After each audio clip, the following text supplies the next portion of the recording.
Oke, assalamualaikum warahmatullahi wabarakatuh. Masih di sharing bersama Manda dan Kang Furkon. Ya, oke, dan sekarang kita akan buka lagi sesi pertanyaan. Lagi. Silakan. Oke, silakan.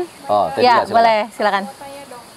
Siap. Gimana sih cara kita sebagai wanita menghadapi kecemasan rumah tangga tuh karena lingkungan pertemanannya yang mungkin dia bercerai, dia disiksa sama suaminya, atau mungkin dia diselingkuhin, itu gimana sih cara ngadepinnya? Ya, oke. Ini juga banyak ya yang masuk pertanyaan ke Manda gitu ya.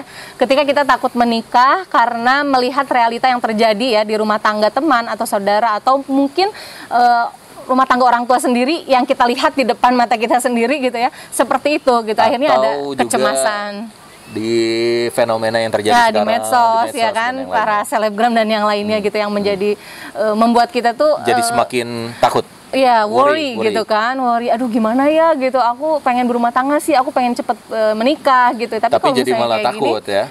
Gimana dong gitu ya.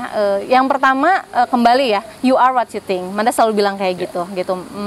Manda sama Kang Furkon alhamdulillah gitu ya. Kita tuh selalu berpikir positif gitu ya. Terutama Kang Furkon juga suka mendorong Manda gitu. Kalau Manda ada sedikit yang negatif langsung, yuk positif yuk gitu. Jadi kalau tapi bukan positif COVID ya. Itu positif yang kebalikannya. Jadi kembali yang pertama kita ubah adalah mindset kita gitu. Karena percuma kalau misalnya kita juga misalnya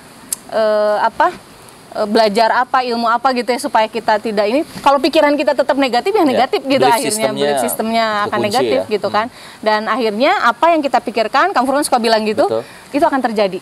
Hati-hati. Gitu ya. Benar. Dan ya memang sebetulnya otak kita memang dirancang Masya Allah unik sekali gitu, seperti itu ya. Ketika menangkap sesuatu dan tidak bisa membedakan mana yang positif dan negatif. Ketika itu kita pikirkan, maka si otak ini akan mengirim sinyal ke seluruh tubuh untuk gitu melakukan ya. itu.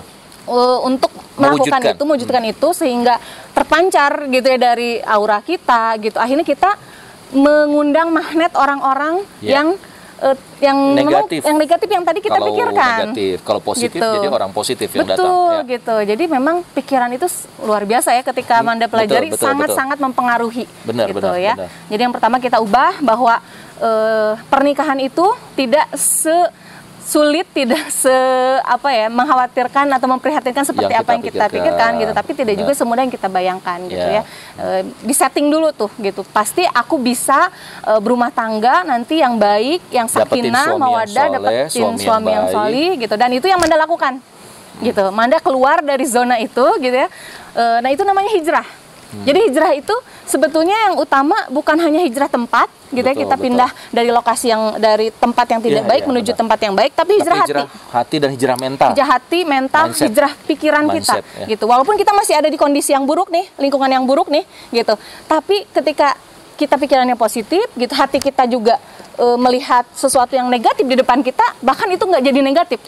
Bahkan kita ambil positifnya gitu ya. Kalau misalnya kita tanpa melihat orang itu, kita nggak belajar gitu ya. Tanpa Allah hadirkan orang itu di depan kita, mungkin kita nggak akan bersyukur gitu atas hadirnya diri kita. Mungkin kita nggak akan tangguh, mungkin kita nggak akan jadi wanita yang kuat, mungkin kita nggak akan bekerja keras, mungkin kita nggak akan belajar lebih giat lagi gitu. Makanya kita ubah mindset yang negatif itu menjadi positif bagaimanapun juga gitu. Nah itu bagaimana Masya Allah ya Rasulullah SAW, kita harus belajar gitu ya. Bagaimana beliau melihat sesuatu yang negatif itu selalu positif gitu ya. Ketika di Taif beliau dilempar gitu ya, selalu yang dikeluarkannya apa? Doa yang terbaik gitu ya. Siapa tahu para penduduk Taif nanti akan melahirkan generasi yang cinta Islam. Akhirnya betul terjadi gitu kan.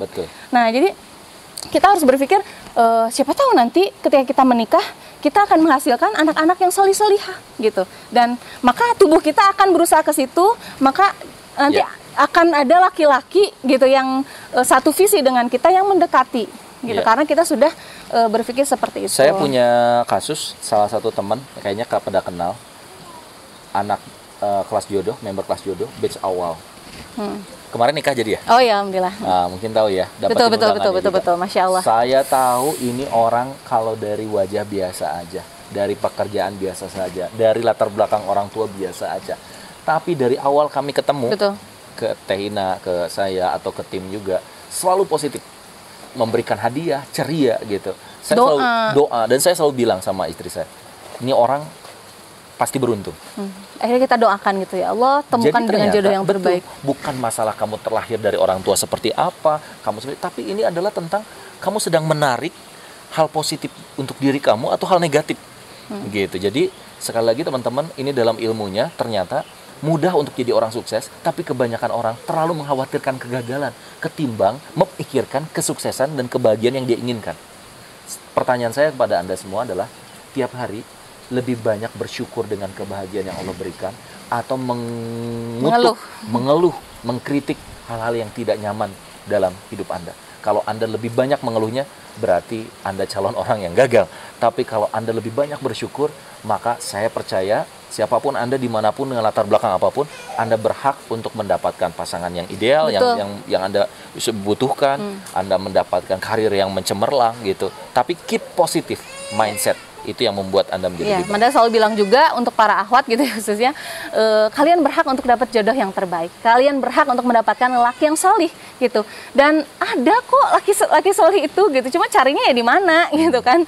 Kalau selama ini yang mendekati yang memang kurang baik, ya berarti salah tempat mungkin gitu ya. Cari lagi tempatnya, berusaha lagi gitu. Dan tentunya minta pertolongan Allah dan pantaskan diri sampai bisa mengajukan proposal kepada Allah gitu. Ya Allah, aku siap. Aku yakin aku bisa mendapatkan laki yang terbaik gitu ya. Dan buktikan juga gitu kepada Allah bahwa kita tuh bisa kelak akan menjadi istri ibu yang baik bagi anak-anak kita, dan kita bisa mendapatkan suami yang terbaik gitu ya. Jadi intinya lebih ke pengharapan yang tinggi gitu ya, keyakinan gitu. Nah kalau kita pupuk itu, insya Allah Allah akan memberkahi kehidupan kita, Allah akan menjodohkan dengan lelaki yang terbaik gitu ya, dan kita akan terus bertumbuh, kelak akan mendapatkan anak-anak yang solihah juga. Ketika akhirnya Anda mendapatkan pasangan yang tidak ideal, ketika Anda selalu berpikir positif, di satu titik dia akan berubah menjadi lebih baik. Betul.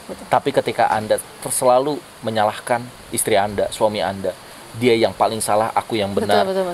dia yang harusnya berubah, maka itu tidak akan mengubah dirinya, yang ada dia akan menjauh dan akan memperburuk hubungan. Saya Stefan Maulid dan Manda Ina Agustina. Assalamualaikum warahmatullahi wabarakatuh.